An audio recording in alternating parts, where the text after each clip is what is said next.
तुझे नमस्ते धरती, तुझे नमन। शुक्रिया वायु तेरा,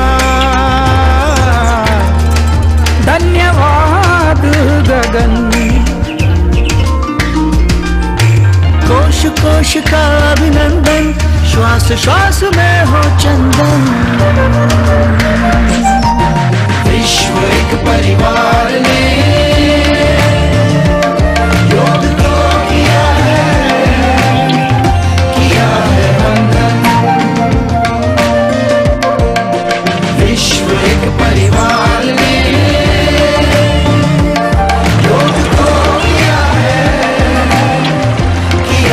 वंदन।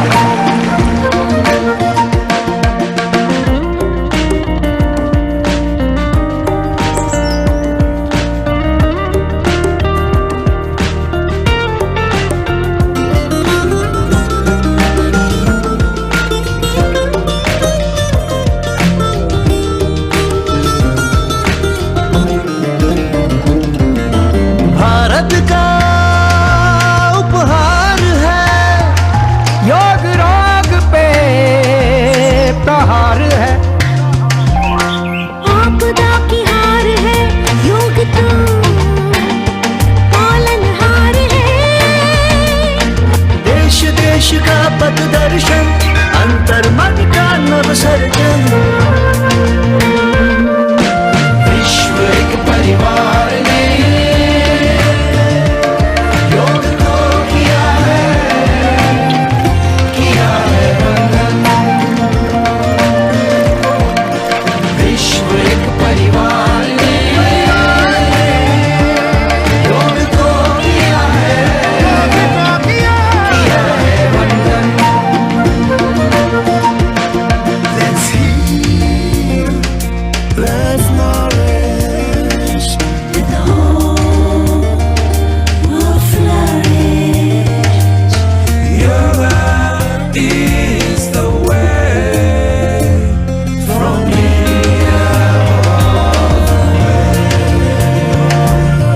उम्मीदें ना दी टूटने, आशाएं ना दी छूटने। वृक्ष की तरह रहे अटल, योग ने ना दिया झुकने। प्राण प्राण का ये बंधन, जीव जीव में स्पंदन।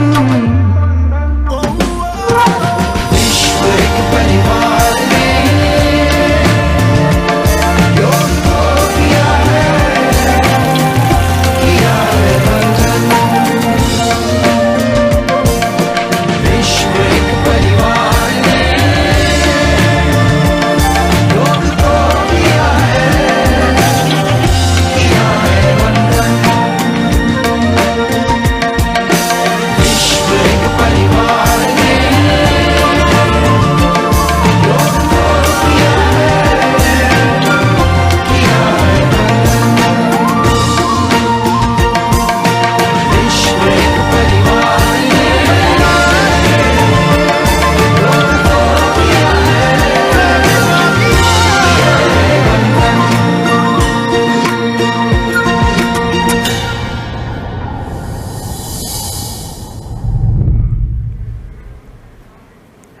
विश्व एक परिवार है और फिर चाहे योग हो या गीत संगीत, यह विश्व को जोड़ता है। उल्लेखनीय है कि 21 जून अंतर्राष्ट्रीय योग दिवस तो है ही, साथ ही अंतर्राष्ट्रीय संगीत दिवस भी है। बिल्कुल सही आपने कहा। और अभी जो विश्व एक परिवार है बात कही गई, हमारे तो परंपरा में हमेशा से कहा गया वसुदेव कुटुंबकम, यानी पूरे विश्व को हम अपना परिवार मानते हैं। और जब हम बात करते हैं माननीय प्रधानमंत्री श्री नरेंद्र मोदी जी की, तो उन्हें तो पूरा विश्व युग पुरुष के रूप में, युग दृष्टा के रूप में सम्मान करता है। उनको सुनने के लिए सदा सदा सब लोग उत्सुक रहते हैं। हमारा सौभाग्य है कि माननीय प्रधानमंत्री जी इस समय हमारे साथ हैं। हम उनसे निवेदन करेंगे संबोधन के लिए। नमस्कार, आप सभी को 7वें अंतर्राष्ट्रीय योग दिवस की बहुत बहुत शुभकामनाएं।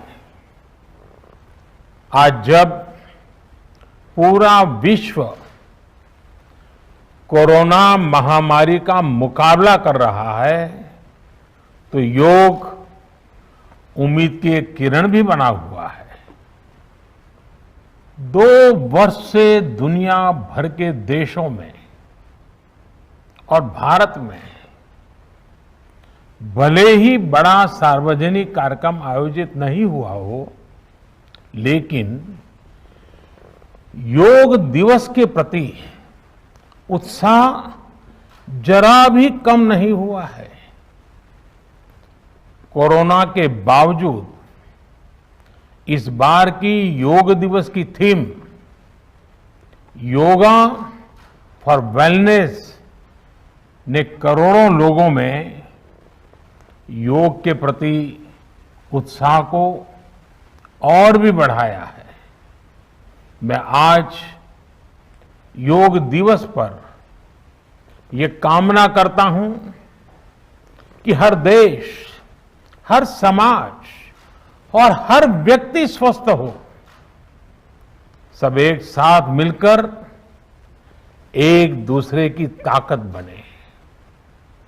साथियों, हमारे ऋषियों मुनियों ने योग के लिए समत्वम योग उच्यते ये परिभाषा दी थी। उन्होंने सुख दुख में समान रहने, संयम को एक तरह से योग का पैरामीटर बनाया था। आज इस वैश्विक त्रासदी में योग ने इसे साबित करके दिखाया है। कोरोना के इन 1.5 वर्षों में भारत समेत कितने ही देशों ने बड़े संकट का सामना किया है। साथियों, दुनिया के अधिकांश देशों के लिए योग दिवस को उनका सदियों पुराना सांस्कृतिक पर्व नहीं है। इस मुश्किल समय में, इतनी परेशानी में लोग इसे आसानी से भूल सकते थे, इसकी उपेक्षा कर सकते थे, लेकिन इसके विपरीत लोगों में योग का उत्साह और बढ़ा है, योग से प्रेम बढ़ा है। पिछले 1.5 सालों में दुनिया के कोने कोने में लाखों नए योग साधक बने हैं। योग का जो पहला पर्याय संयम और अनुशासन को कहा गया है, सब उसे अपने जीवन में उतारने का प्रयास भी कर रहे हैं। साथियों, जब कोरोना के अदृश्य वायरस से और इस अदृश्य वायरस ने दुनिया में जब दस्तक दी थी, तब कोई भी देश साधनों से, सामर्थ्य से और मानसिक अवस्था से इसके लिए तैयार नहीं था। हम सभी ने देखा है कि ऐसे कठिन समय में योग आत्मबल का एक बड़ा माध्यम बना। योग ने लोगों में ये भरोसा बढ़ाया कि हम इस बीमारी से लड़ सकते हैं। मैं जब फ्रंटलाइन वॉरियर्स से, डॉक्टर्स से बात करता हूं, तो मुझे बताते हैं कि कोरोना के खिलाफ लड़ाई में उन्होंने योग को भी अपना सुरक्षा कवच बनाया। डॉक्टरों ने योग से खुद को भी मजबूत किया और अपने मरीजों को जल्दी स्वस्थ करने में इसका उपयोग भी किया। और आज अस्पतालों से ऐसी कितनी तस्वीरें आती हैं जहां डॉक्टर्स, नर्सेस मरीजों को योग सिखा रहे हैं। तो कहीं मरीज अपना अनुभव साझा कर रहे हैं। प्राणायाम, अनुलोम विलोम जैसी ब्रीथिंग एक्सरसाइज है हमारे रेस्पिरेटरी सिस्टम को कितनी ताकत मिलती है, ये भी दुनिया के विशेषज्ञ खुद बता रहे हैं। साथियों, महान तमिल संत श्री तिरुवल्लुवर जी ने कहा, नोई नाडी नोई मुद्दल नाडी हदु तनिक्कुम वायनाडी वाय पच्चयल। अर्थात अगर कोई बीमारी है तो उसे डायग्नाइज करो, उसकी जड़ तक जाओ, बीमारी की वजह क्या है ये पता करो, फिर उसका इलाज सुनिश्चित करो। योग यही रास्ता दिखाता है। आज मेडिकल साइंस भी उपचार के साथ साथ हीलिंग पर भी उतना ही बल देता है और योग हीलिंग प्रोसेस में उपकारक है। मुझे संतोष है कि आज योग के इस पहलू पर दुनिया भर में के विशेषज्ञ अनेक प्रकार के साइंटिफिक रिसर्च भी कर रहे हैं, उस पर काम कर रहे हैं। साथियों, कोरोना काल में योग से हमारे शरीर को होने वाले फायदों पर, हमारी इम्यूनिटी पर पड़ने वाले सकारात्मक प्रभावों पर कई स्टडीज हो रही है। आजकल हम देखते हैं कई स्कूलों में ऑनलाइन क्लासेस की शुरुआत में 10-15 मिनट बच्चों को योग प्राणायाम कराया जा रहा है। ये कोरोना से मुकाबले के लिए भी बच्चों की शारीरिक रूप में तैयारी कर रहा है। साथियों, भारत के ऋषियों ने हमें सिखाया है, व्यायामात लभते स्वास्थ्यम, दीर्घ आयुषम बलम सुखम, आरोग्यम परमम भाग्यम, स्वास्थ्यम सर्वार्थ साधनम। अर्थात योग व्यायाम से हमें अच्छा स्वास्थ्य मिलता है, सामर्थ्य मिलता है और लंबा सुखी जीवन मिलता है। हमारे लिए स्वास्थ्य ही सबसे बड़ा भाग्य है और अच्छा स्वास्थ्य ही सभी सफलताओं का माध्यम है। भारत के ऋषियों ने, भारत ने जब भी स्वास्थ्य की बात की है तो इसका मतलब केवल शारीरिक स्वास्थ्य नहीं रहा है। इसलिए योग में फिजिकल हेल्थ के साथ साथ मेंटल हेल्थ पर इतना जोर दिया गया है। जब हम प्राणायाम करते हैं, ध्यान करते हैं, दूसरी यौगिक क्रियाएं करते हैं, तो हम अपनी अंतर चेतना को अनुभव करते हैं। योग से हमें ये अनुभव होता है कि हमारी विचार शक्ति, हमारा आंतरिक सामर्थ्य इतना ज्यादा है कि दुनिया की कोई परेशानी, कोई भी नेगेटिविटी हमें तोड़ नहीं सकती।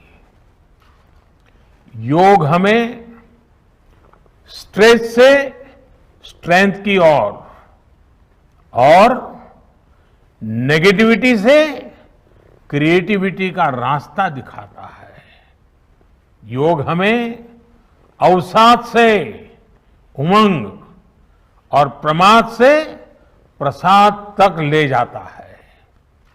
Friends, yoga tells us that so many problems might be out there, but we have infinite solutions within ourselves. We are the biggest source of energy in our universe. We do not realize this energy because of the many divisions that exist. At times, the lives of people exist in silos. These divisions reflect in the overall personality as well. The shift from silo to union is yoga. A proven way to experience a realization of oneness is yoga.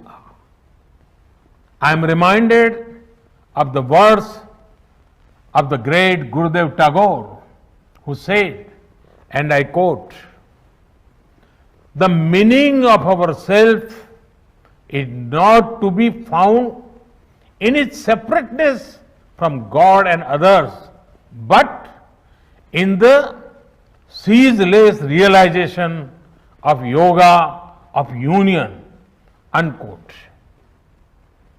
The mantra of Vasudhaiv Kutumbakam, which India had followed since ages, is now finding global acceptance. We all are praying for each other's well-being. If there are threats to humanity, yoga often gives us a way of holistic health. Yoga also gives us a happier way of life. I'm sure yoga will continue playing its preventive as well as positive role in healthcare of masses. साथियों, जब भारत ने United Nations में अंतर्राष्ट्रीय योग दिवस का प्रस्ताव रखा था, तो उसके पीछे यही भावना थी कि योग विज्ञान पूरे विश्व के लिए सुलभ हो।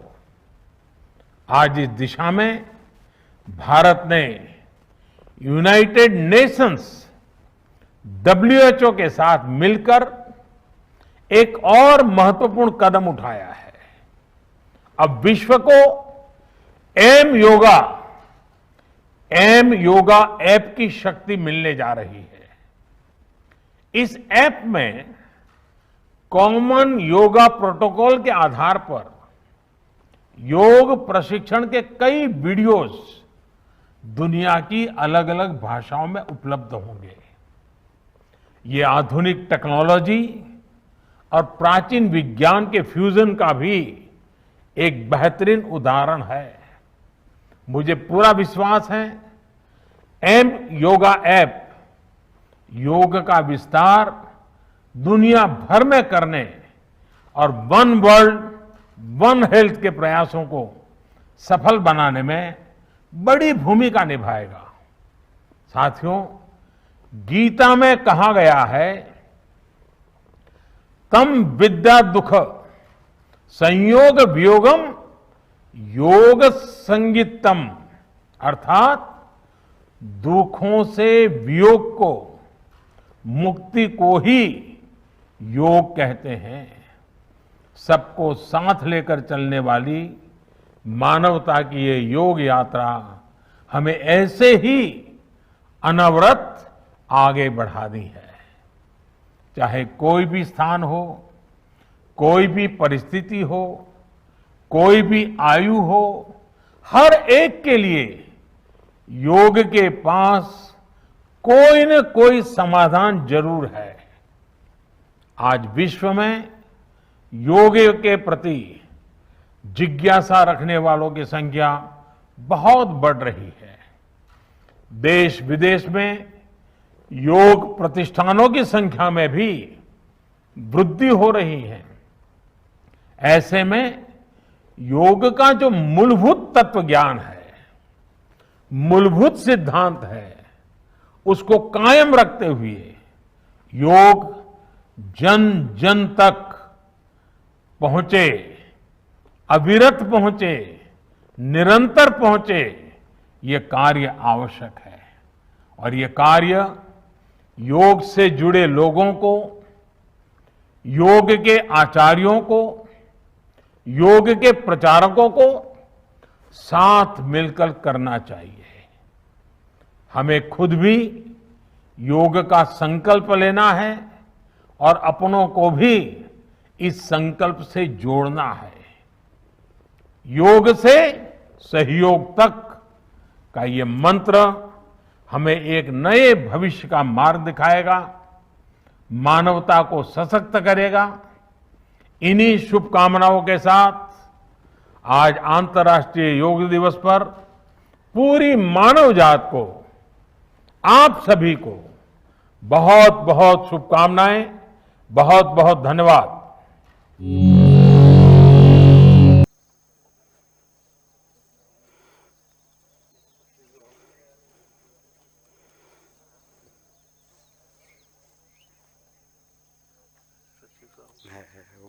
हो गया सर, पहले हो गया सर। नहीं नहीं, ये मोमेंटो जाना ना, मोमेंटो वो तो हो गया अभी कर। हाँ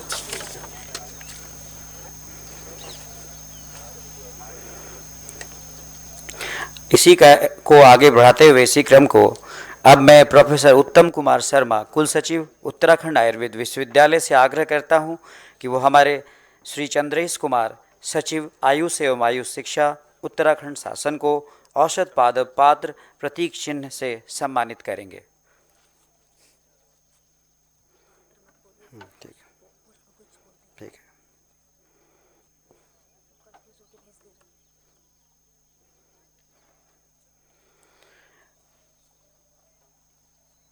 इसी क्रम को आगे बढ़ाते हुए अब मैं प्रोफेसर राधा वल्लभ सती, परिसर निदेशक, मुख्य परिसर हर्रावाला से आग्रह करता हूं कि वो हमारे निदेशक डॉक्टर MP सिंह, निदेशक आयुर्वेदिक एवं यूनानी सेवाएं उत्तराखंड को औषध पादप एवं प्रतीक चिन्ह से सम्मानित करेंगे।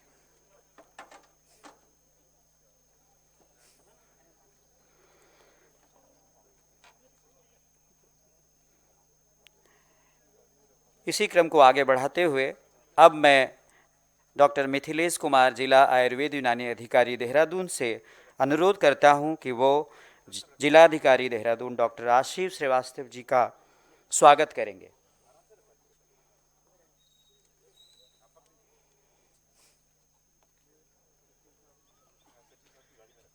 अब मैं डॉक्टर वर्षा सक्सेना से अनुरोध करता हूं कि वो आगे मंच संचालन करें।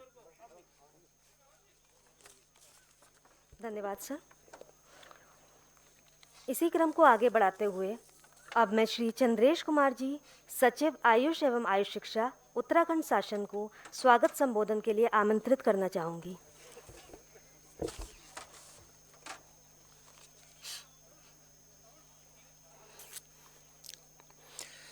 आज 7वें अंतर्राष्ट्रीय योग दिवस के अवसर पर इस कार्यक्रम में उपस्थित माननीय मुख्यमंत्री जी श्री तीरथ सिंह रावत जी, माननीय आयुष एवं आयुष शिक्षा मंत्री श्री हरक सिंह रावत जी, जिलाधिकारी देहरादून आशीष श्रीवास्तव जी, माननीय कुलपति महोदय श्री सुनील कुमार जोशी जी, डायरेक्टर आयुर्वेद शिक्षा आयुर्वेद विभाग श्री MP सिंह जी, और उपस्थित समस्त इस विश्वविद्यालय परिवार के सदस्यगण, पत्रकार बंधु, मीडिया से जुड़े हुए लोग, सर्वप्रथम मैं अंतर्राष्ट्रीय योग दिवस की आप सभी लोगों को शुभकामनाएं देता हूं, बधाई देता हूं। 27 सितंबर 2014 वो ऐतिहासिक दिन था जब माननीय प्रधानमंत्री जी ने संयुक्त राष्ट्र संघ की महासभा में 21 जून से अंतर्राष्ट्रीय योग दिवस मनाने की बात कही थी। तब से 7 साल हो गए हैं। हमने प्रयास किया है, राज्य सरकार ने भी उत्तराखंड में प्रयास किया है कि हम माननीय प्रधानमंत्री जी के रास्ते पर आगे बढ़ते हुए अपने इस राज्य को आयुष प्रदेश के रूप में ढालें और देश की और विश्व की एक योगा कैपिटल के रूप में स्थापित करें। इसमें हम प्रयास कर रहे हैं और मुझे उम्मीद है कि उत्तराखंड राज्य सरकार के प्रयासों से जिस तरह से हम लोग इसमें आगे बढ़ रहे हैं, इसमें सफल होंगे और पूरे विश्व मानचित्र पर उत्तराखंड को एक योगा कैपिटल के रूप में स्थापित करने में सफल होंगे। एक बार पुनः मैं माननीय मुख्यमंत्री जी का और माननीय मंत्री जी का इस कार्यक्रम में अपना बहुमूल्य समय देने के लिए उनका स्वागत करता हूं, अभिनंदन करता हूं। जय हिंद, जय भारत। धन्यवाद सर। अब कार्यक्रम को आगे बढ़ाते हुए मैं प्रोफेसर सुनील जोशी जी, माननीय कुलपति महोदय, उत्तराखंड आयुर्वेद विश्वविद्यालय को योग दिवस की भूमिका के लिए आमंत्रित करना चाहूँगी।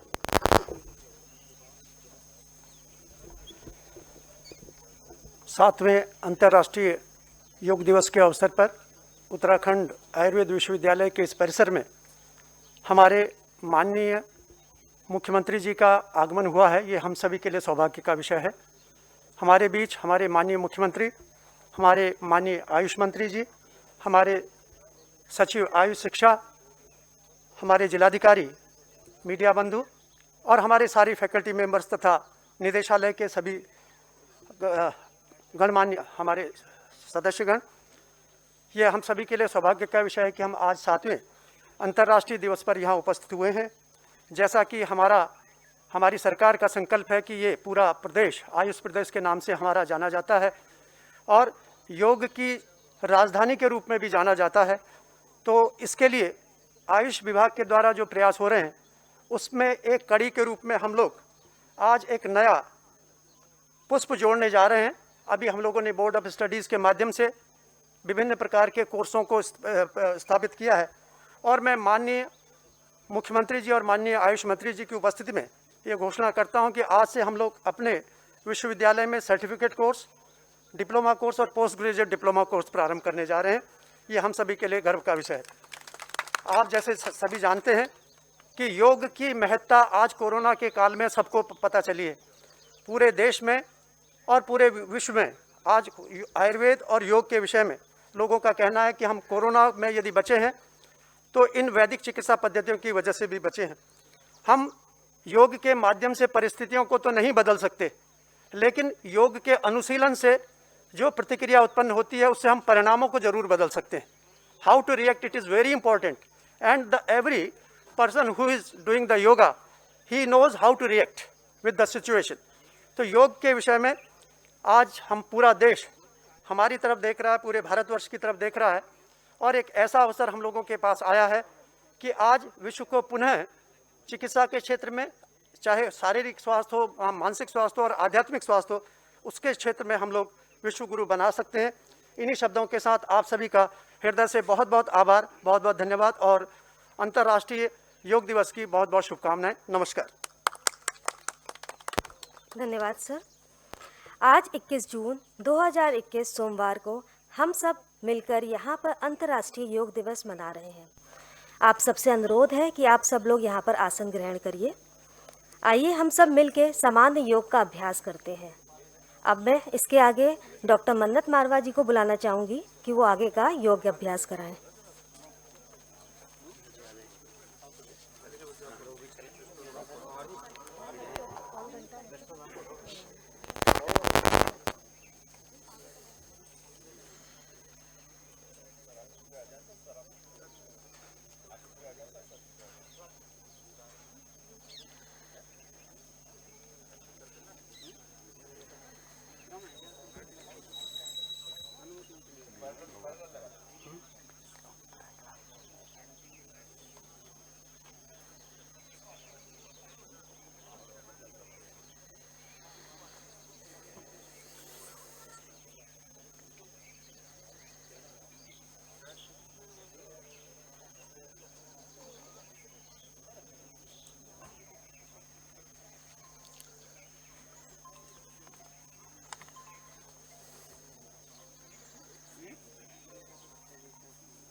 नमस्कार।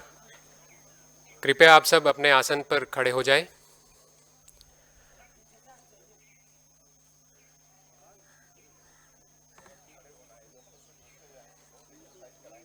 मेरे को देखना उनको।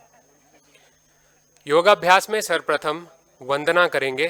कृपया हाथ जोड़कर खड़े हो जाएं। ओम संगच्छध्वं संवदध्वं संवो मानसी जानताम् देवाभागं यथा पूर्वे संजानानाम उपासते। हम सभी प्रेम से मिलकर चलें, मिलकर बोलें और सभी ज्ञानी बने। अपने पूर्वजों की भांति हम सभी कर्तव्यों का पालन करें। योगाभ्यास में सबसे पहले हम प्रथनासन चालन क्रियाओं का अभ्यास करेंगे। पैरों में 2 से 3 इंच का अंतर रखते हुए खड़े हो जाएं। हाथों को शरीर के बगल में सीधा रखें। यह अभ्यास समस्थिति है, इसे ताड़ासन भी कहते हैं। अभ्यास के समय हथेलियों को कमर पर रखें। श्वास को बाहर निकालते हुए सिर को धीरे धीरे आगे की ओर झुकाएं और ठुड्डी को वक्ष पर स्पर्श कराने की कोशिश करें। अब श्वास लेते हुए सिर को जितना पीछे की ओर ले जा सकें उतना पीछे की ओर ले जाएं। सामान्य स्थिति में वापस आ जाएं। अब श्वास को बाहर छोड़ते हुए सिर को धीरे धीरे दाईं ओर झुकाएं। कान को कंधे के जितना नजदीक लाना संभव हो लाएं।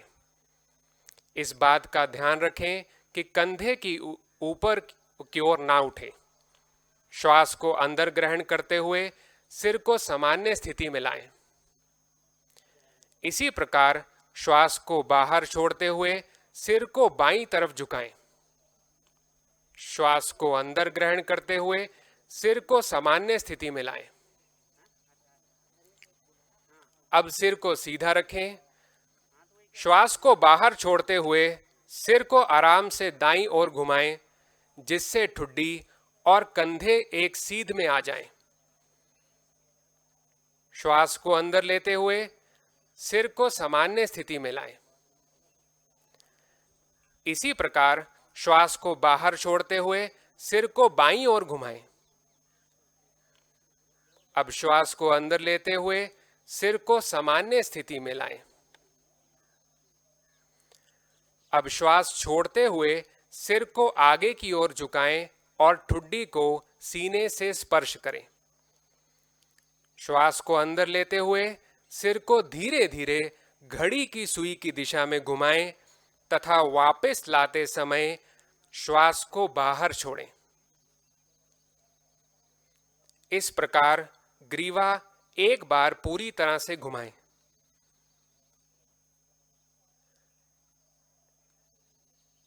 तत्पश्चात ग्रीवा को घड़ी की विपरीत दिशा में घुमाएं। श्वास को अंदर लेते हुए ग्रीवा को पीछे ले जाएं और श्वास को छोड़ते समय वापस ले आएं। अगला आसन है स्कंद चालन। पैरों को एक साथ मिलाकर एवं शरीर को सीधा रखें तथा बाहें शरीर के साथ लगाकर रखें। श्वास को अंदर लेते हुए बगल से अपनी दोनों भुजाओं को सिर से ऊपर उठाएं। हथेलियां ऊर्ध्व दिशा में हों।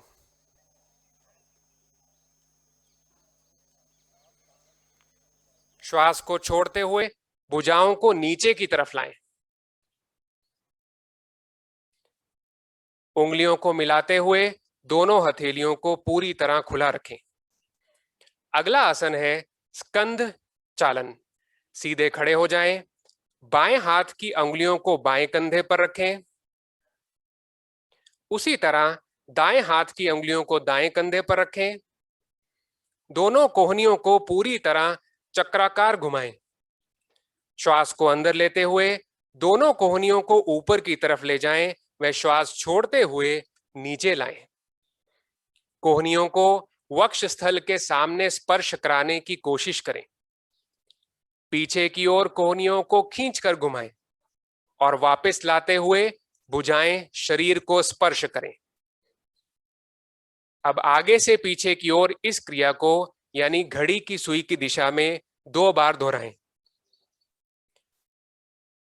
इसी प्रकार पीछे से आगे की ओर यानी कि घड़ी की सुई की विपरीत दिशा में 2 बार दोहराएं। श्वास भरते हुए दोनों कोहनियों को ऊपर ले जाएं और श्वास छोड़ते हुए नीचे लाएं। अगला आसन है कटी चालन। दोनों पैरों में के बीच में 2 फीट की दूरी रखें। दोनों भुजाओं को कंधों की सीध तक उठाएं।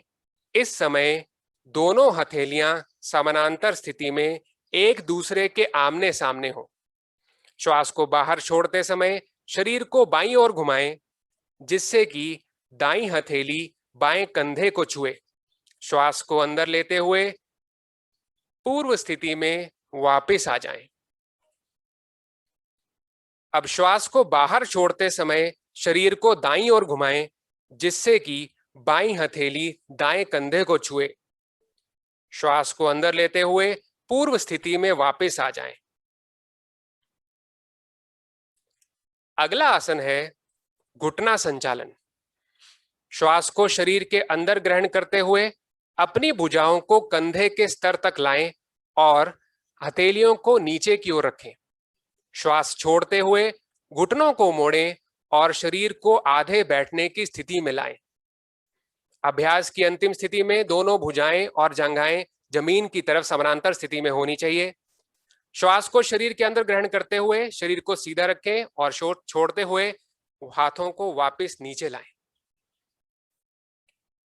अगले आसन ताड़ासन। सर्वप्रथम पैरों के बल खड़े हो जाएं तथा दोनों पैरों के बीच 2 इंच की दूरी रखें। सांस अंदर लें, हाथों को सामने की ओर कंधों के स्तर तक उठाएं। दोनों हाथों की उंगलियों को आपस में एक दूसरे में फंसाएं और हथेलियों को बाहर की ओर श्वास भरते हुए दोनों भुजाओं को सिर से ऊपर उठाएं। भुजाओं को ऊपर ले जाने के साथ साथ पैरों की एड़ियों को जमीन से ऊपर उठाएं और पैर की उंगलियों पर अपना संतुलन बनाएं। इस स्थिति में 10 सेकंड तक रहें। एड़ियों को वापस जमीन पर लाएं। श्वास छोड़ते हुए हाथ की उंगलियों को अलग अलग करें और भुजाओं को वापस लाएं। इसके बाद प्रारंभिक स्थिति में वापस आ जाएं। अगला आसन है वृक्षासन। वृक्षासन का अभ्यास करते समय सर्वप्रथम दोनों पैरों में 2 इंच का अंतर रखते हुए खड़े हो जाएं। आंखों के सामने किसी बिंदु पर ध्यान केंद्रित करें। श्वास को शरीर के बाहर छोड़ते हुए दाएं पैर को पकड़कर उसके पंजे को बाएं पैर की अंदरूनी जांघ पर रखें। एड़ी मूलाधार क्षेत्र यानी पेरिनियम से मिली होनी चाहिए। श्वास को शरीर के अंदर लेते हुए दोनों हाथों को ऊपर की ओर ले जाकर दोनों हथेलियों से नमस्कार मुद्रा में जुड़े। इस स्थिति में 10 सेकंड तक रहें। अब श्वास को शरीर के बाहर छोड़ते हुए हाथों को नीचे लाएं और पैरों को पूर्व अवस्था में वापस ले आएं। शरीर को शिथिल करते हुए इस आसन का अभ्यास पुनः बाएं पैर से भी करें।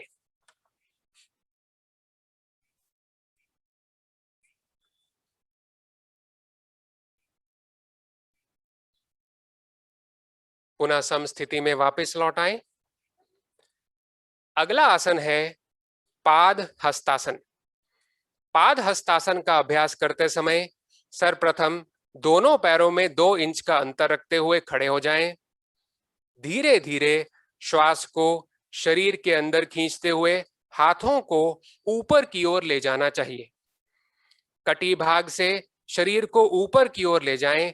श्वास छोड़ते हुए आगे की ओर झुकें जब तक हथेलियां जमीन को स्पर्श न करें। कमर को खींचते हुए जितना संभव हो सीधा रखने का प्रयास करें। इस स्थिति में 10 सेकंड तक रुकें। इस आसन का अभ्यास करते समय अपनी क्षमता के अनुसार ही झुकना चाहिए। श्वास को भरते हुए धीरे धीरे हाथों को सिर के ऊपर तक खींचकर रखना चाहिए और श्वास को शरीर के बाहर छोड़ते हुए धीरे धीरे विपरीत क्रम में वापस आए। अगला आसन है अर्ध चक्रासन। पैरों के बीच 2 इंच की दूरी रखकर खड़े हो जाएं। दोनों हाथों की उंगलियों से कमर को बगल से पकड़ें। कोहनियों को समानांतर रखने का प्रयास करें। सिर को पीछे की ओर झुकाते हुए ग्रीवा की मांसपेशियों को खींचना चाहिए। श्वास लेते हुए कटी भाग से पीछे की ओर झुकना चाहिए। श्वास को बाहर छोड़ते हुए शिथिल होना चाहिए। अब श्वास को अंदर खींचते हुए धीरे धीरे प्रारंभिक अवस्था में वापस लौट आएं। अगला आसन है त्रिकोणासन। त्रिकोणासन के अभ्यास के समय दोनों पैरों को 3 फुट तक फैलाकर आराम से खड़ा होना चाहिए। दोनों हाथों को बगल से कंधों के स्तर तक धीरे धीरे उठाएं। दाएं पैर के पंजे को दाईं तरफ मोड़ें। श्वास को शरीर से बाहर छोड़ते हुए धीरे धीरे दाईं तरफ झुकना चाहिए। झुकने के बाद दाएं हाथ की उंगलियों को पीछे की ओर रखना चाहिए। बाएं हाथ को सीधे ऊपर की ओर रखते हुए दाएं हाथ की सीध में लाना चाहिए। तत्पश्चात बाएं हथेली को आगे की ओर लाना चाहिए। सिर को घुमाते हुए बाएं हाथ की बीच वाली उंगली को देखना चाहिए। अब श्वास को शरीर के अंदर लेते हुए धीरे धीरे प्रारंभिक अवस्था में वापस लौट आएं। इस आसन को दूसरी ओर से भी करना चाहिए।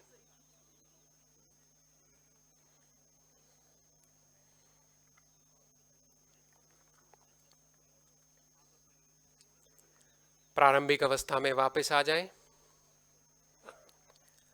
अगले आसन जो है वो बैठ के किए जाने वाले हैं। कृपया अपना स्थान ग्रहण करें।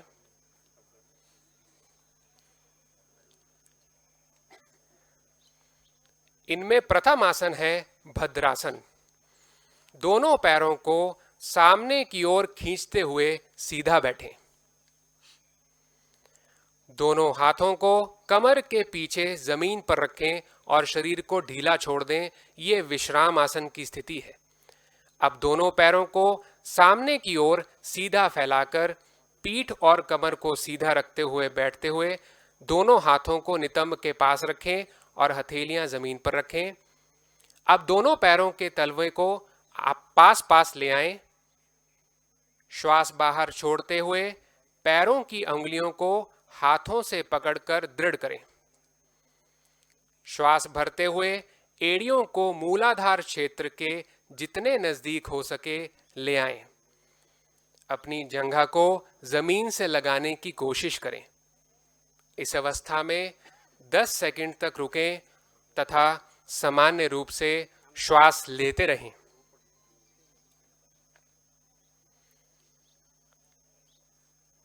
पुनः विश्राम आसन की स्थिति में वापस लौट आएं। अगला आसन है वज्रासन। दोनों पैरों को फैलाकर बैठ जाइए। हाथ आपके शरीर के बगल में हो, आपकी हथेलियां जमीन पर हो, अंगुली सामने की दिशा की ओर इशारा करती हो। दाहिने पैर को घुटने से मोड़ लें। पंजों को नितंब के नीचे दबाकर बैठ जाएं। इसी तरह बाएं पैर को भी घुटने से मोड़ते हुए ऐसे बैठें कि पंजे बाएं नितंब के नीचे हों। पैर का अंगूठा मिला रहेगा, एड़ी फैली रहेगी। नितंब एड़ियों के ऊपर होने चाहिए। बाएं हाथ को क्रमशः बाईं ओर, दाएं हाथ को दाहिनी घुटने पर रखें। मेरुदंड को सीधा रखें और सामने की ओर देखते रहें। प्रारंभिक स्थिति में आने के लिए दाहिनी ओर थोड़ा झुककर अपने बाएं पैर को निकालें और उसे सीधा करें। इसी तरह अपने दाहिने पैर को निकालकर उसे सीधा कर लें और विश्राम आसन की स्थिति में रहें। अगला आसन है अर्ध ऊष्ट्रासन। सर्वप्रथम विश्राम आसन में बैठ जाएं। पैरों को मोड़ते हुए वज्रासन में आएं। प्रथम वज्रासन में आएं। अब घुटनों पर खड़े हो जाएं। हाथों को नितंब पर इस प्रकार रखें कि अंगुलियां जमीन की ओर हों। कहुनियां एवं कंधों को समानांतर रखें। अब सिर को पीछे की तरफ झुकाते हुए ग्रीवा की मांसपेशियों को खींचें।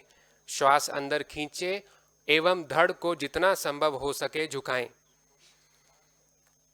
सामान्य रूप से श्वास लेते हुए 10 सेकंड तक इस स्थिति में रुकें। अब श्वास अंदर खींचते हुए सामान्य अवस्था में वापस लौटते हुए वज्रासन में बैठ जाएं। अगला आसन है ऊष्ट्रासन। घुटनों और पंजों के बीच कुछ इंच की दूरी रखते हुए घुटनों के बल खड़े हो जाएं। श्वास लेते हुए पीछे की ओर झुकें और धीरे धीरे दाहिने हाथ से दाहिनी एड़ी और बाएं हाथ से बाईं एड़ी को पकड़ने का प्रयास करें और श्वास छोड़ें। इस बात का ध्यान रहे कि पीछे झुकते समय गर्दन को झटका ना लगे। पूरे शरीर का भार बराबर रूप से अपनी भुजाओं और पैरों पर होना चाहिए। सामान्य रूप से श्वास लेते हुए 10 सेकंड तक रुकें। अब श्वास अंदर खींचते हुए सामान्य अवस्था में वापस लौटते हुए वज्रासन में बैठ जाएं, विश्राम करें। अगला आसन है शशक आसन। दोनों पैरों के घुटनों को एक दूसरे से दूर फैलाएं। इस प्रकार बैठें कि पैरों के अंगूठे एक दूसरे से मिले हों।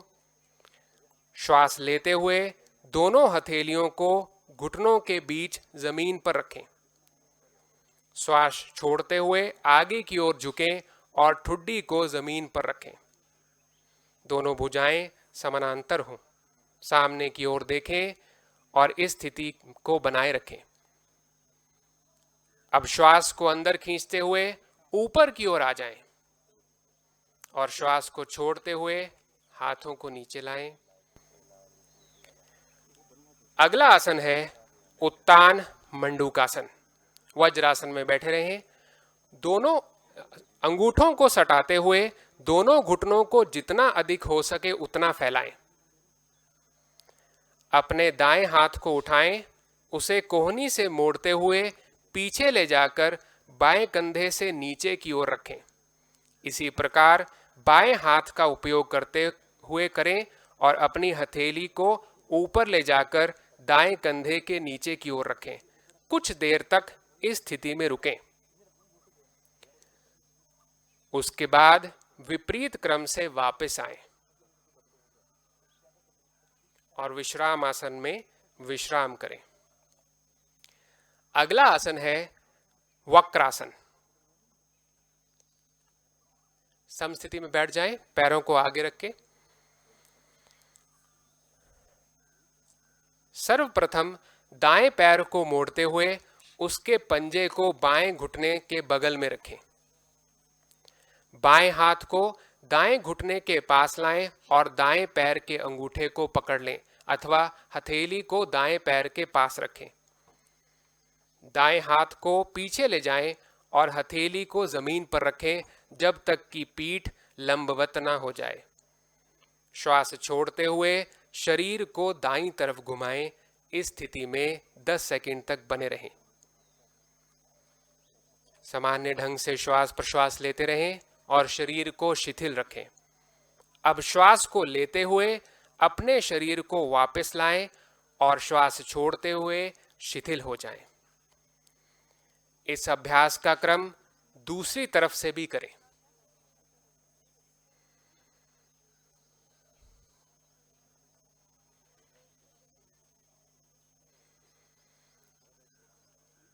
सामान्य स्थिति में धीरे धीरे वापस लौट आएं।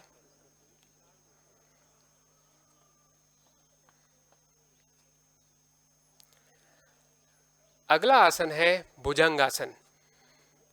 ये आसन पेट के बल लेट के किया जाता है। प्रथम पेट के बल लेट जाएं और अपने दोनों हाथों पर सिर टिकाते हुए शरीर को शिथिल रखें। अपने दोनों पैरों को आपस में मिला लें। हाथों को खींचकर रखते हुए ललाट को जमीन पर टिकी रहने दें। अब हाथों को शरीर के ठीक बगल में ऐसा रखें कि हथेलियां और कोहनियां जमीन पर टिके रहें। बिना हाथों की स्थिति में कोई परिवर्तन लाए। धीरे धीरे श्वास अंदर लेते हुए सिर और छाती को नाभि क्षेत्र तक ऊपर उठाएं। कुछ समय तक इस स्थिति में आराम से रहें। पुनः वापस लौटते हुए ललाट को जमीन पर टिकाएं। एक बार पुनः करेंगे। धीरे धीरे श्वास को भरते हुए सिर और छाती को नाभि क्षेत्र तक ऊपर उठाएं। दोनों कोहनियों को समानांतर रखें। 10 सेकंड तक सामान्य प्रश्वास श्वास की स्थिति में बने रहें। पुनः श्वास को छोड़ते हुए ललाट को जमीन पर शिथिल होने दें और मकर आसन की स्थिति में आए। अगला आसन है मकर आसन। यह भी उदर के बल लेट के किया जाता है।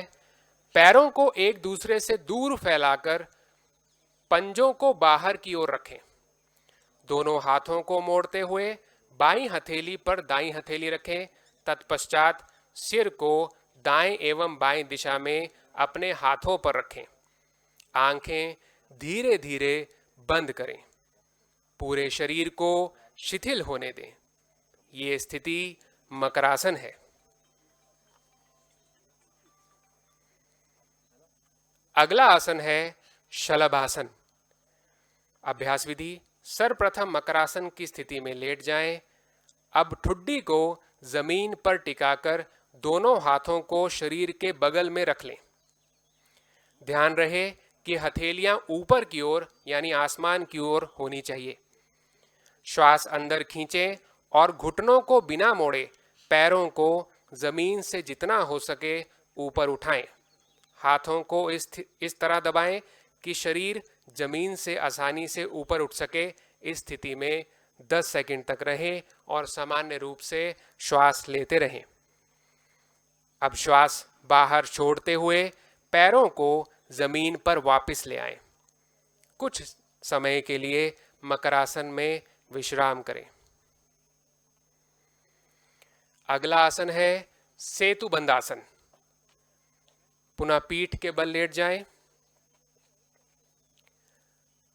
पीठ के बल लेट जाएं। यह आसन है सेतुबंध आसन। दोनों पैरों को घुटनों से मोड़ते हुए एड़ियों को नितंब के पास लाएं। हाथों से पैरों के टखनों को मजबूती से पकड़ें और घुटने एवं पैरों को एक सीध में रखें। श्वास अंदर खींचते हुए धीरे धीरे अपने नितंब एवं धड़ को ऊपर की ओर उठाएं और पुलनुमा आकृति बनाएं। इस अवस्था में 10 सेकंड तक रहें और सामान्य श्वास लेते रहें। अब श्वास बाहर छोड़ते हुए धीरे धीरे मूल अवस्था में वापस आएं और शवासन में लेटकर शरीर को शिथिल बनाएं। अगला आसन है उत्तान पादासन। जमीन पर आराम से लेटे रहें। पैरों की स्थिति सीधी हो और हाथों को बगल में रखें। श्वास लेते हुए घुटनों को बिना मोड़े धीरे धीरे अपने दोनों पैरों को ऊपर उठाएं और जमीन से 30 डिग्री का कोण बनाएं। सामान्य रूप से श्वास लेते हुए इस अवस्था में 10 सेकंड तक बने रहें। अब श्वास छोड़ते हुए धीरे धीरे अपने पैरों को नीचे लाएं और जमीन पर रखें। शवासन में विश्राम करें। अगला आसन है अर्ध हलासन। अभ्यास विधि। पीठ के बल लेट जाएं। दोनों हाथ शरीर के बगल में रखें और हथेलियां जमीन पर हों। श्वास भरते हुए घुटनों को बिना मोड़े धीरे धीरे अपने दोनों पैरों को ऊपर उठाएं और जमीन से 90 डिग्री का कोण बनाएं। इस अवस्था में नितंब से कंधे की स्थिति खिंची हुई रहेगी। सामान्य रूप से श्वास प्रश्वास की अवस्था लेते रहें और इस अवस्था में 10 सेकंड तक बने रहें। अपने दोनों पैरों को 90 डिग्री की स्थिति से धीरे धीरे वापस जमीन पर लाएं। ध्यान रहे वापसी की स्थिति में सिर जमीन से ना उठे। शवासन में विश्राम करें। अगला आसन है पवन मुक्तासन। सर्वप्रथम पीठ के बल लंबवत लेटे रहें, दोनों घुटनों को मोड़ें। श्वास छोड़ते हुए दोनों घुटनों को अपने वक्ष स्थल के ऊपर ले आएं। श्वास भरते हुए दोनों हाथों की उंगलियों को आपस में गूंथते हुए पैरों को पकड़ लें। श्वास बाहर छोड़ते हुए सिर को तब तक ऊपर उठाएं जब तक कि ठुड्डी घुटनों से नहीं लग जाए। कुछ समय तक इसी स्थिति में रुकें। ये पवन मुक्तासन है। श्वास लेते समय सिर को वापस जमीन पर लाएं और श्वास बाहर छोड़ते समय पैरों को जमीन पर लाएं। शवासन की स्थिति में आराम करें। अगला आसन शवासन है। दोनों हाथों और पैरों को आरामदायक स्थिति में फैलाकर रखें। आंखें बंद होनी चाहिए। पूरे शरीर को अचेतन अवस्था में शिथिल छोड़ दें। सामान्य श्वास प्रश्वास की प्रक्रिया पर ध्यान केंद्रित करें। इस अवस्था में तब तक रहें जब तक कि पूर्ण विश्रांति एवं चित्त शांत ना हो जाए। ये सभी प्रकार के तनावों से मुक्त करता है, शरीर तथा मस्तिष्क दोनों को आराम प्रदान करता है। बाहरी दुनिया के प्रति लगातार आकर्षित होने वाला मन अंदर की ओर गमन करता है। इस तरह धीरे धीरे महसूस होता है कि मस्तिष्क स्थिर हो गया है।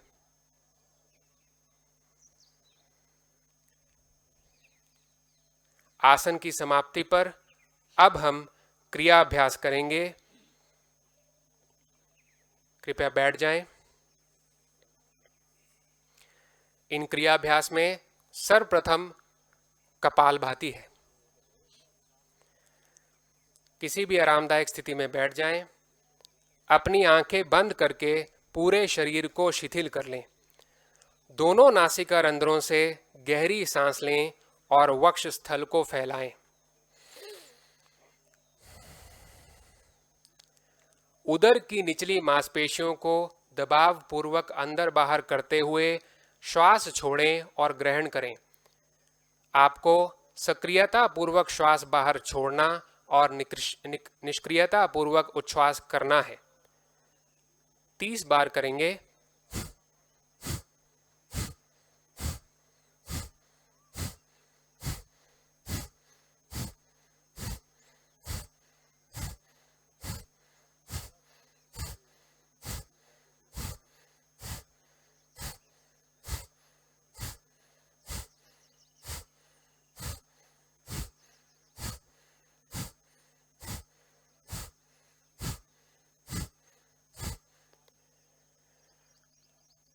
ये कपालभाति कपाल को शुद्ध करती है और कफ विकारों को समाप्त करती है। अगली क्रिया है प्राणायाम। इसमें हम नाड़ी शोधन एवं अनुलोम विलोम प्राणायाम करेंगे। सर्वप्रथम किसी भी आरामदायक स्थिति में बैठ जाएं। मेरुदंड एवं सिर को सीधा रखें और आंखें बंद कर लें। कुछ गहरी श्वासों के साथ शरीर को शिथिल कर लें। ज्ञान मुद्रा में बाईं हथेली बाएं घुटने के ऊपर रखनी चाहिए। दाईं हथेली नासाग्र मुद्रा में हो। अनामिका एवं कनिष्ठिका उंगली बाईं नासिका पर रखें। मध्यमा और तर्जनी उंगली को मोड़ कर रखें।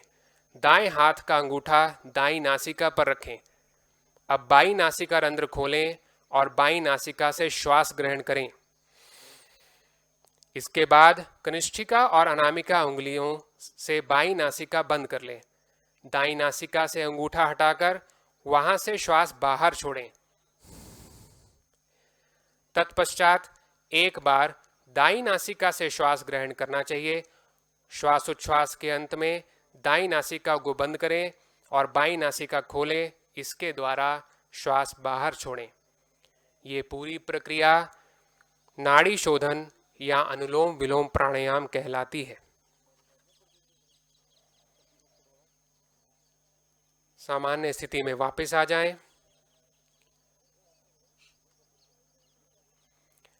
अगली क्रिया है शीतली प्राणायाम। किसी भी आरामदायक स्थिति में बैठ जाएं। ज्ञान मुद्रा अथवा अंजलि मुद्रा की अवस्था में अपने हाथों को घुटनों पर रख लें।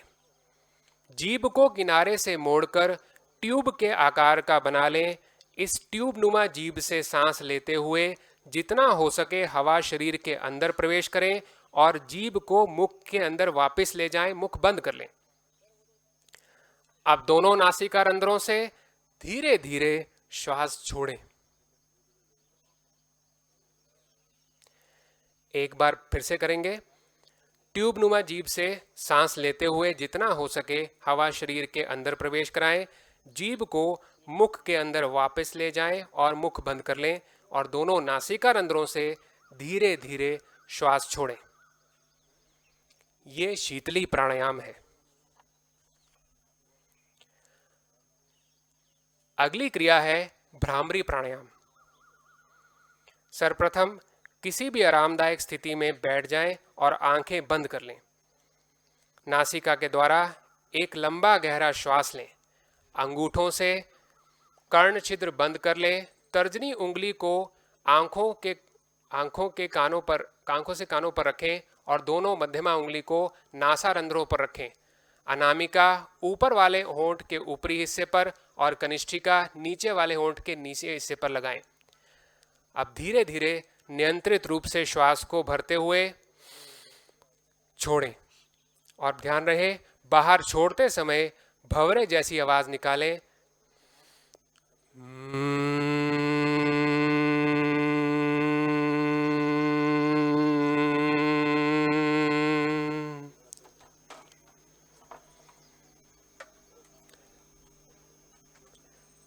एक बार फिर से श्वास भरेंगे।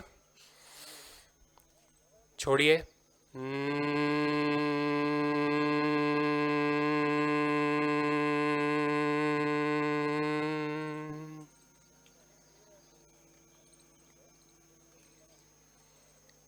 सामान्य स्थिति में वापस लौट आएं। अगला है ध्यान। किसी भी आरामदायक स्थिति में बैठ जाएं। मेरुदंड को बिना किसी प्रकार के कष्ट दिए सीधा रखें।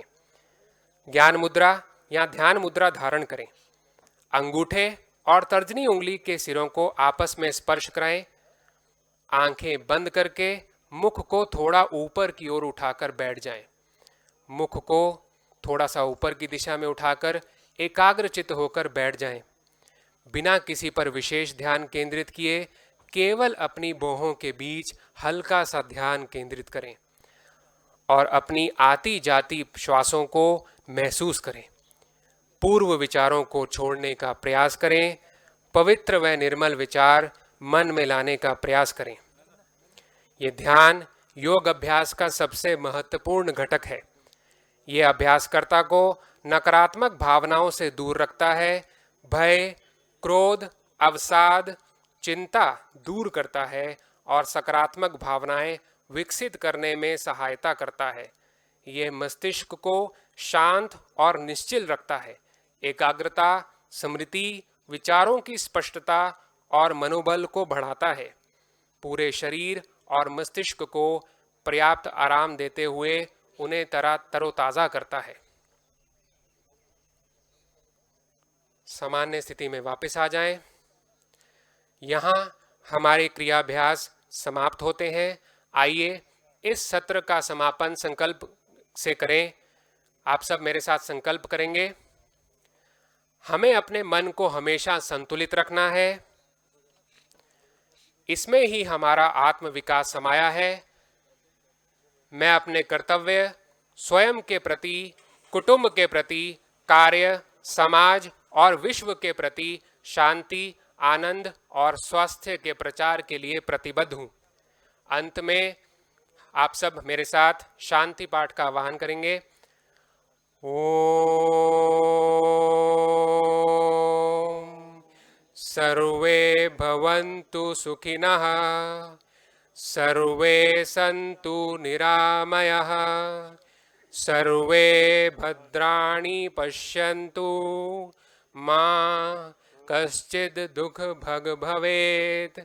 ओम शांति शांति शांति।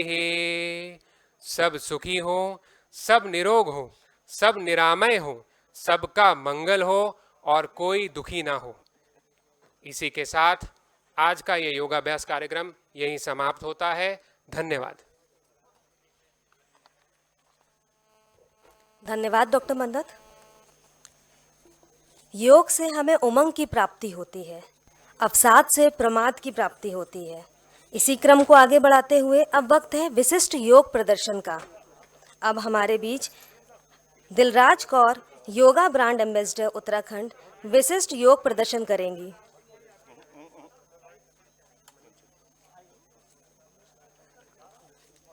मैं अपने अतिथियों से विनम्र निवेदन करूंगी कि वो मंच आसीन हो जाएं।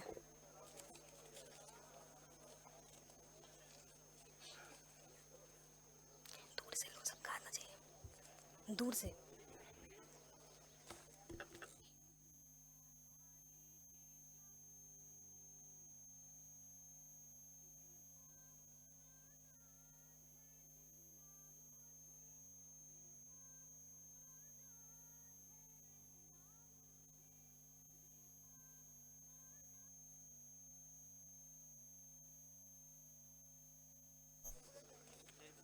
अब मैं दिलराजप्रीत कौर, योगा ब्रांड एम्बेसडर उत्तराखंड से विनम्र निवेदन करूंगी कि वो अपना विशिष्ट योग प्रदर्शन करें।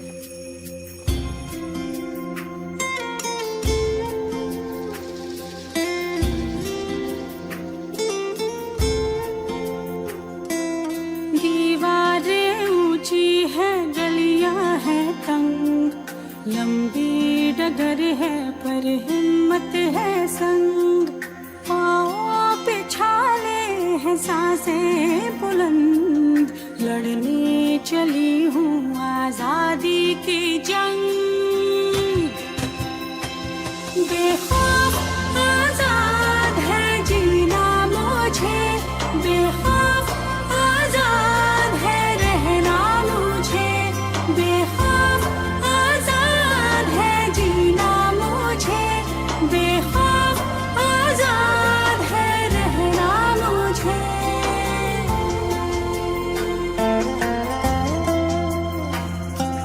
रीति की जंजीरें खा गई जंग, न्याय के मंदिर भी हो गए भंग। जमाना चले ना चले मेरे संग, बोलूंगी हल्ला आवाज दबंग।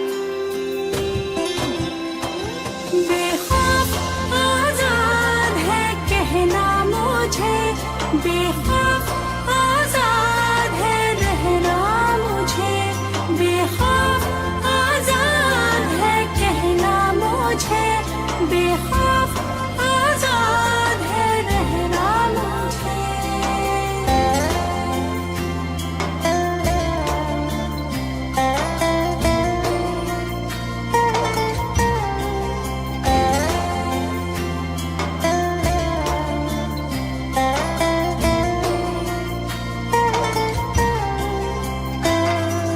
छोटे जिस्म पर मरहम उमंग, लाश नहीं हूँ मन जिंदा पतंग। दिल में उम्मीदें और खुशियों के रंग, हर आंसू बनेगा एक नई तरंग। हाँ बेखौफ आजाद है बहना मुझे, बेखौफ आजाद है रहना मुझे, बेखौफ आजाद है बहना मुझे, बेखौफ आजाद है रहना मुझे। दीवारें ऊंची है, गलियां है तंग, लंबी डगर है पर हिम्मत है संग। पाँव पे छाले हैं, सांसें बुलंद, लड़ने चली हूँ आजादी की जंग। बेखौफ आजाद है जीना मुझे, बेखौफ आजाद है रहना मुझे, बेखौफ आजाद है जीना। धन्यवाद दिलराज। बेखौफ आजाद है रहना मुझे। आज के कार्यक्रम के विशिष्ट अतिथि डॉक्टर हरक सिंह रावत जी, माननीय मंत्री आयुष एवं आयुष शिक्षा को संबोधन के लिए आमंत्रित करना चाहूँगी।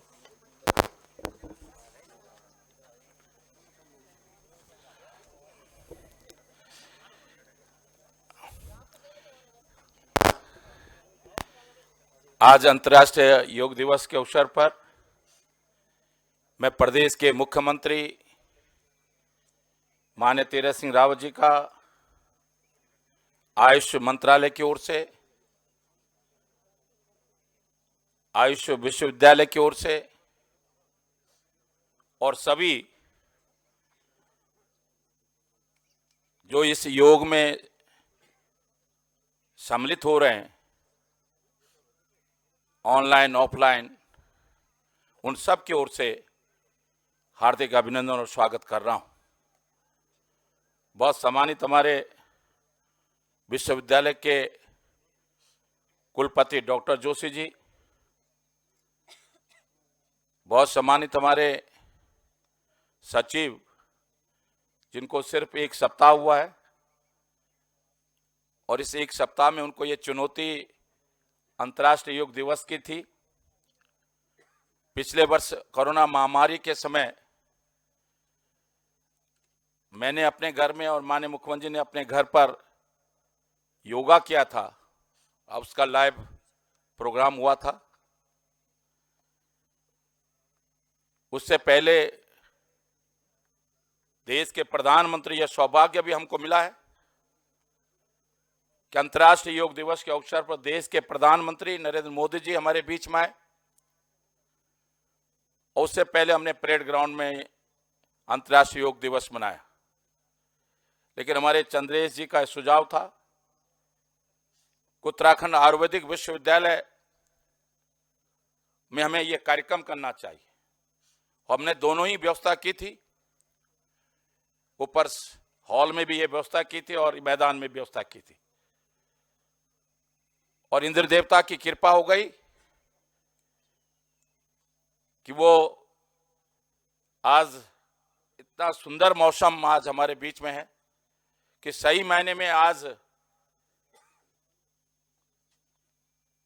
योग का जो सहयोग था वो सही मायने में बना है। ऐसे अपने सचिव चंद्रेश यादव जी, हमारे डायरेक्टर सिंह जो आज पिछले कई दिनों से इस कार्यक्रम में लगे थे, सिंह साहब, कुल सचिव डॉक्टर उत्तम शर्मा जी, डायरेक्टर सती जी, डॉक्टर गीता खन्ना जी, जिनके सहयोग से हम यहाँ कोविड चिकित्सालय को संचालित कर रहे हैं, जिलाधिकारी आशीष जी और सभी हमारे इस योग शिविर में भाग ले रहे, योगाभ्यास अभ्यास में भाग ले रहे मेरे भाई और बहनों, पत्रकार मित्रों, निश्चित रूप से हम देश के प्रधानमंत्री को उत्तराखंड की देवभूमि की ओर से आभार व्यक्त करना चाहते हैं। योग कोई आज की क्रिया नहीं है, आग की तपस्या नहीं है। इस हिमालय में ऋषि मुनियों ने कंदराओं में, गुफाओं में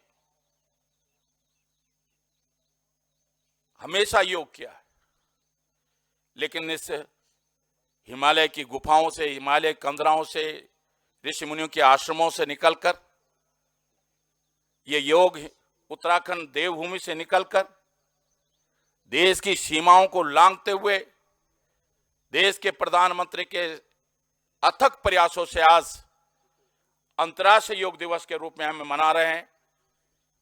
ये गर्व हमको निश्चित रूप से अपने आप में होता है। इसलिए गर्व होता है कि हिंदुस्तान का कोई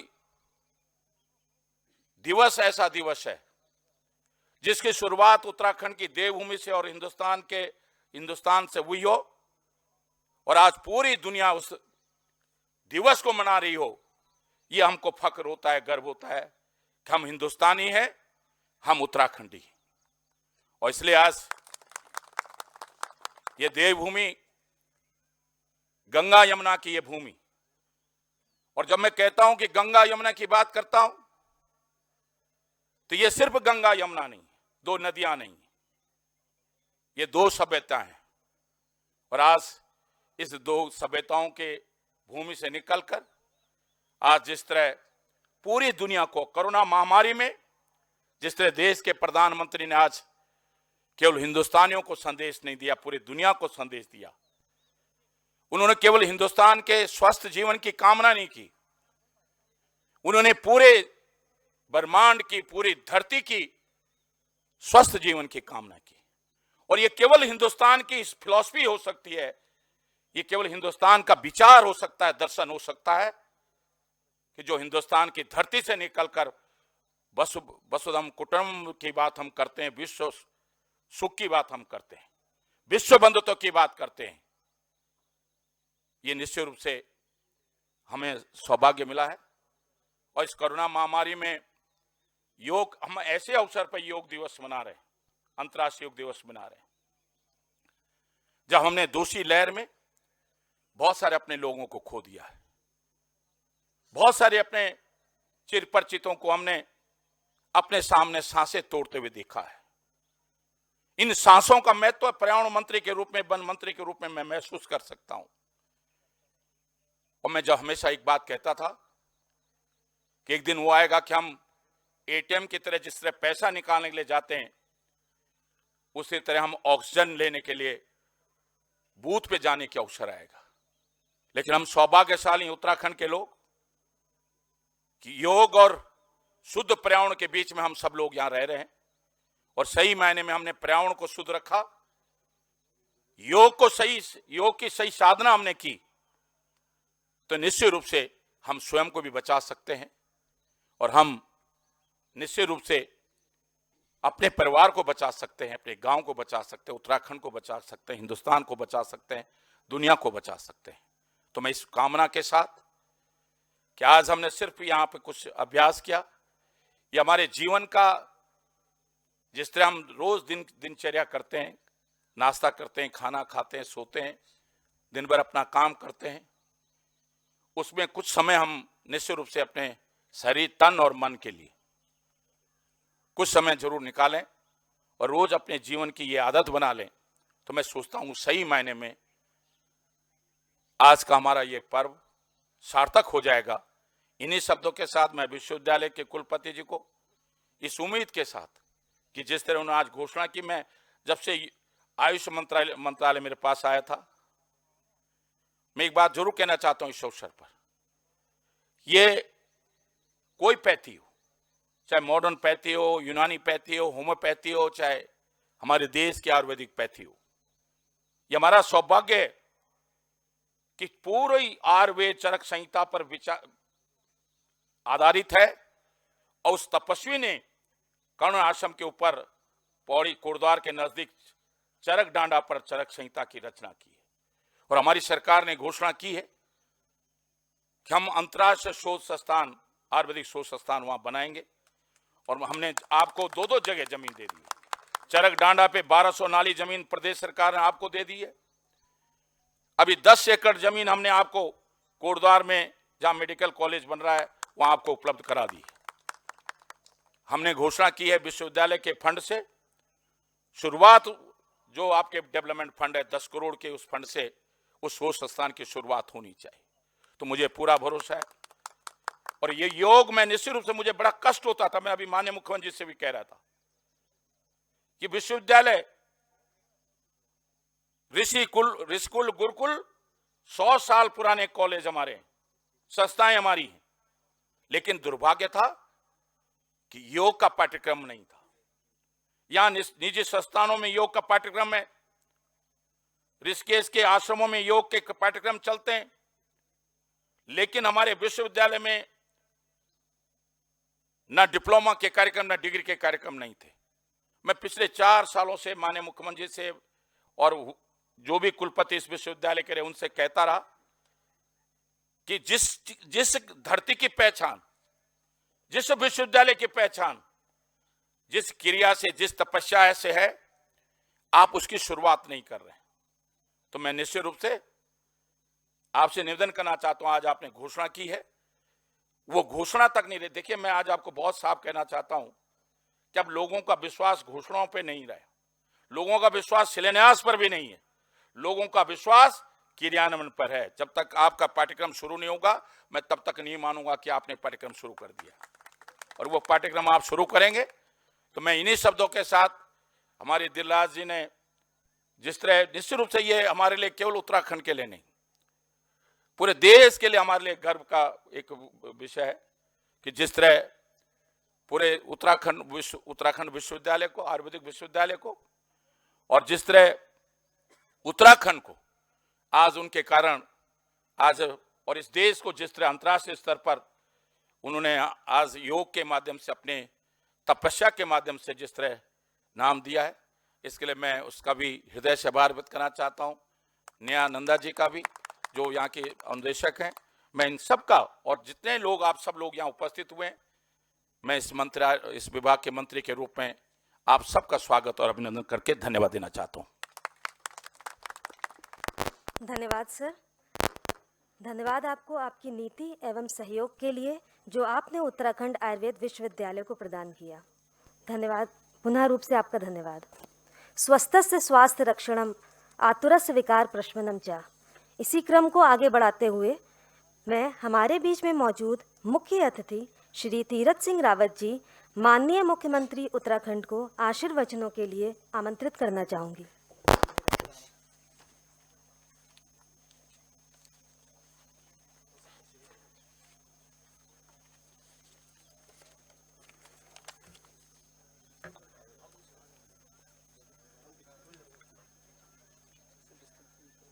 आज अपने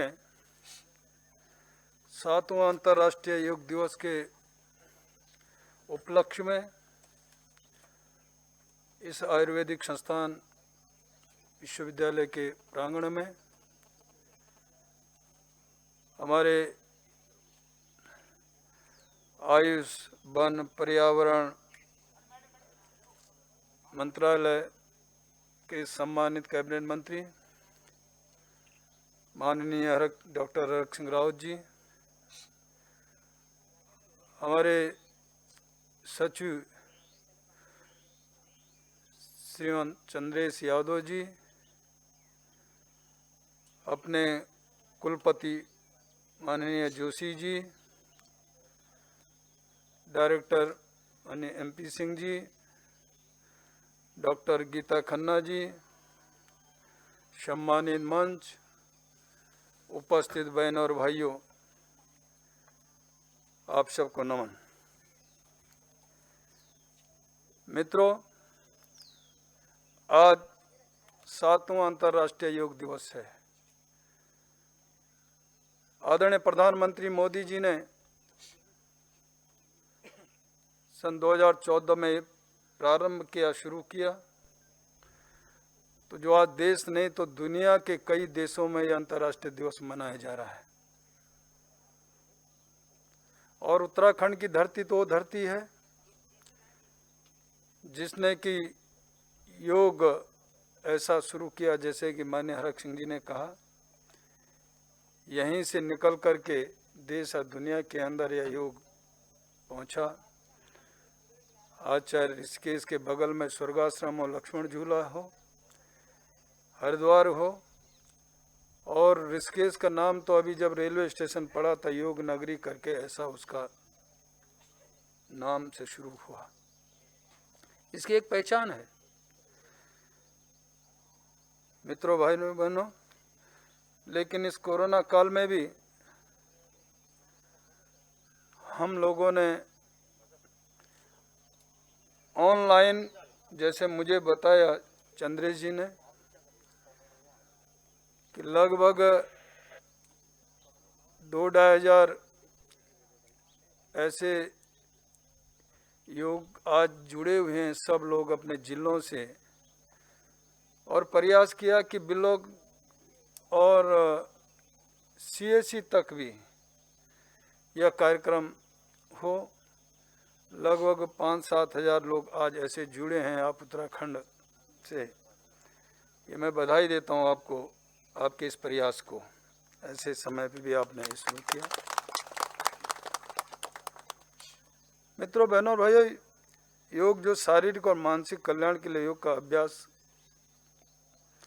करने केंद्रित है, तो आप सभी का अंतर्राष्ट्रीय योग दिवस के उपलक्ष्य में आप सबको बधाई और शुभकामनाएं। आदरणीय प्रधानमंत्री जी ने हमको दिशा दशा और आगे के लिए ये सारी चीज़ें प्रारंभ में बताया। माननीय प्रधानमंत्री नरेंद्र मोदी जी के प्रयासों के कारण आज पूरे विश्व भर में योग दिवस मनाया जा रहा है। और मैंने जैसे कहा कि कोविड आपदा के कारण आज भले ही हम सामूहिक रूप से योग का अभ्यास नहीं कर पा रहे हैं, लेकिन लाखों लोग पूरे देश के अंदर ऑनलाइन माध्यम से अपने परिवारों से जुड़कर अपने घरों में भी योग अभ्यास कर रहे हैं। इस महामारी के समय में हम योग ही एक ऐसा माध्यम है जो हमें मानसिक और आध्यात्मिक रूप से जोड़ सकता है। योग के माध्यम से न केवल मानसिक रूप से बल्कि हम शारीरिक रूप से भी मजबूत बनकर खुद को कोरोना जैसी बीमारियों से बचा सकते हैं, और वो बचाया भी है और दिखा भी है। आम आदमी नहीं बल्कि पूरी दुनिया, चाहे कोई भी अभिनेता हो या खिलाड़ी, आज योग को अपना रहा है। हमारे माननीय प्रधानमंत्री स्वयं भी एक आदर्श योग साधक के रूप में पूरी दुनिया में प्रसिद्ध हैं। स्वास्थ्य के प्रति योग की उपयोगिता को विभिन्न शोध पत्रों के माध्यम से वैज्ञानिक रूप से सिद्ध किया जा रहा है, जिसे कुछ दशक पहले ही आध्यात्मिकता का एक रूप माना जाता था। योग धर्म नहीं, एक विज्ञान नहीं, स्वास्थ्य का विज्ञान, जीवन का विज्ञान, शरीर, मन और आत्मा को जोड़ने का विज्ञान है। आम लोगों के बीच योग के विस्तार को ज़्यादा समय नहीं हुआ है। योग की महिमा और महत्व और रोगों पर इसके सकारात्मक प्रभाव को जानकर पिछले एक दशक से स्वस्थ जीवन शैली के लिए इसे बड़े पैमाने पर अपनाया जा रहा है। और जैसे माननीय मंत्री जी ने कहा, आयुष विभाग के अंतर्गत वर्तमान में 11 योग एवं दल ने केंद्र संचालित हो रहे हैं। अपने सचिव जी ने भी कहा, जिनमें प्रतिदिन योग और ध्यान कराया जा रहा शुरू करने की जो बात कही। इसके अतिरिक्त आज देश के 70 नवीन हेल्थ एवं वेलनेस केंद्र इसी वर्ष से राज्य में क्रियाशील हो जाएंगे। लेकिन मैं जरूर कहूँगा, माननीय मंत्री जी ने जैसे कहा कि केवल बोलने से नहीं तो करने से, और दिखना चाहिए। जिनमें योग प्रशिक्षक की तैनाती की जाएगी तो प्रारंभ करने की हमने बात की है माननीय मंत्री जी के उससे, जिससे योग के माध्यम से समस्त राज्य की जनता को स्वास्थ्य लाभ मिलेगा। विश्व की योग कैपिटल होने के कारण उत्तराखंड की योग के क्षेत्र में विशिष्टता होना आवश्यक है। विश्व हमें आशा भरी नज़रों से देख रहा है, अतः हमें योग के क्षेत्र में विशिष्ट सेवाएं देने हेतु प्रयास करने होंगे, जिसमें उत्तराखंड का वातावरण एवं इतिहास हमें सहयोग प्रदान कर रहा है। अतः आप सबसे निवेदन करता हूं कि आप सभी योग करें, निरोग रहें व एक नई ऊर्जा व उत्साह के साथ राज्य की प्रगति में सहयोग प्रदान करें। मैं इस अवसर पर आप सभी प्रतिभागियों को धन्यवाद देता हूं, और जो हम सब से जुड़े हैं, अपने घरों में भी योग कर रहे हैं, उनको भी धन्यवाद देता हूं, शुभकामनाएं देता हूं। और सम्मानित पत्रकार मित्रों, आपका भी बहुत बहुत धन्यवाद।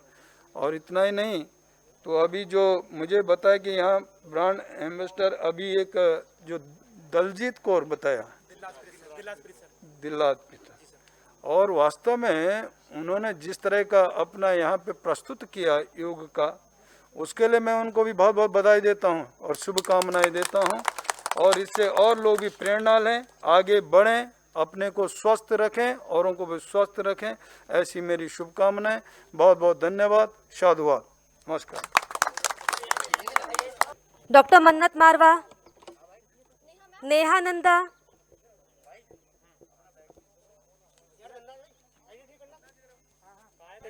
बस उसके बाद ज्ञापन सर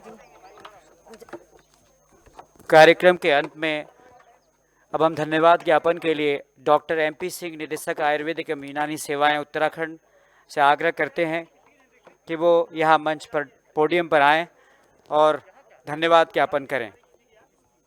डॉक्टर MP सिंह, निदेशक आयुर्वेद एवं यूनानी सेवाएं।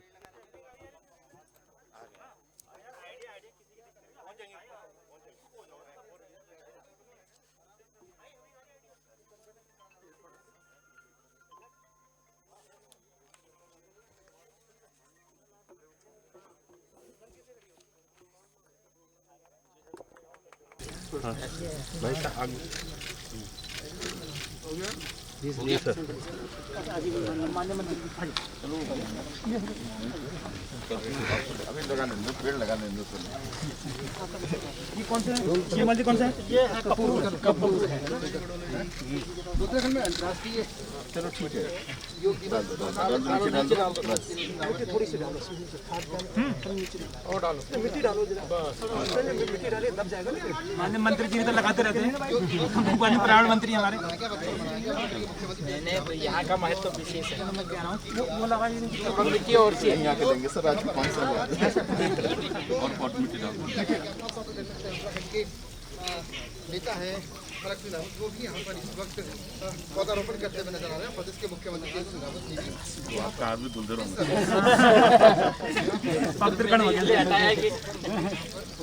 अब सेक्रेटरी साहब सर आइए। आप थक गए सर।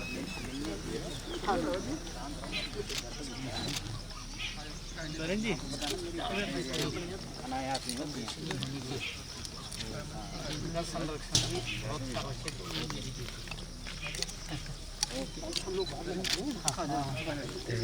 सर आप और सर को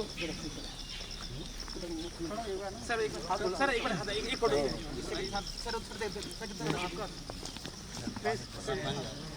और पकड़ भाई मैं बात सामने देख के सर।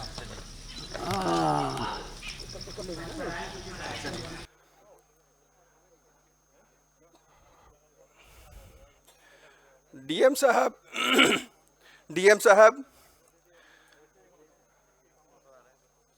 इस विश्वविद्यालय के कुलपति महोदय, समस्त मीडिया बंधुओं,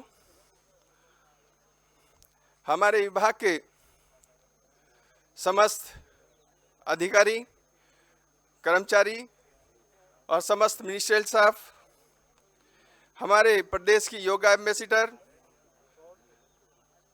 मैडम दिलप्रीत कौर जी, समस्त मीडिया बंधुओं, भाइयों एवं बच्चों का मैं अपने हृदय से स्वागत, आभार और अभिनंदन व्यक्त करता हूं।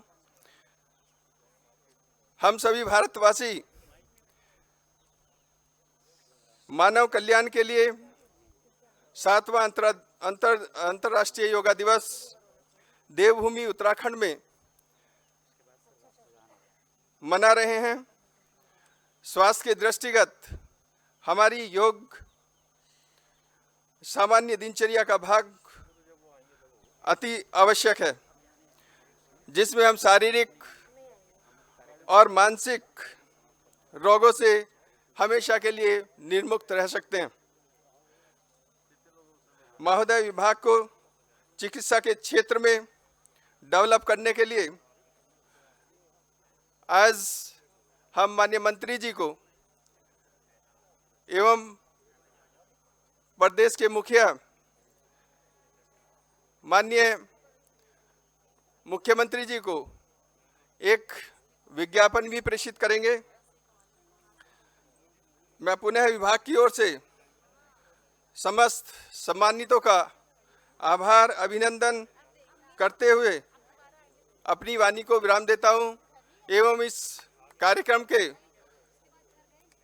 सफल संचालन हेतु सभी का पुनः आभार व्यक्त करते हुए धन्यवाद देता हूं। धन्यवाद। थैंक यू हमारे निदेशक आयुर्वेद एवं यूनानी सेवाएं, आपने यहाँ पर बहुत अच्छा कार्यक्रम सर आपने आयोजित किया।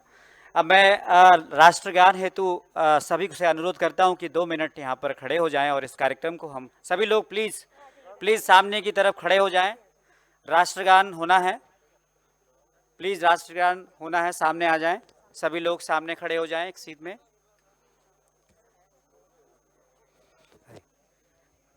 जनगण मन अधिनायक जय हे भारत भाग्य विधाता।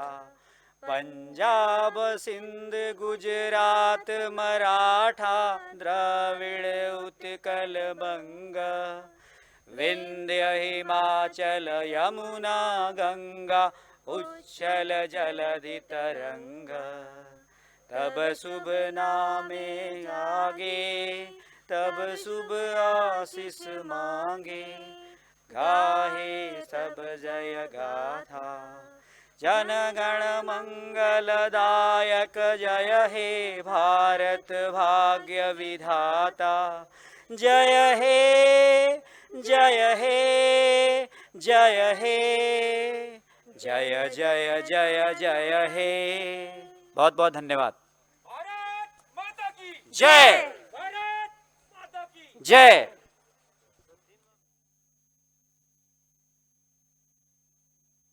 ऑनलाइन जुड़ने के लिए इस कार्यक्रम से पूरे प्रदेश से जितने भी लोग और आज जितने भी उत्तराखंड की सम्मानित जनता जो ऑनलाइन इस कार्यक्रम से जुड़ी और जिन्होंने योगाभ्यास किया, उन सभी का बहुत बहुत धन्यवाद। करें योग और रहें निरोग। बहुत बहुत धन्यवाद। सभी मीडिया प्रभारी से अनुरोध है कि यहाँ जलपान की व्यवस्था है, उसको ग्रहण करके ही यहाँ से प्रस्थान करें।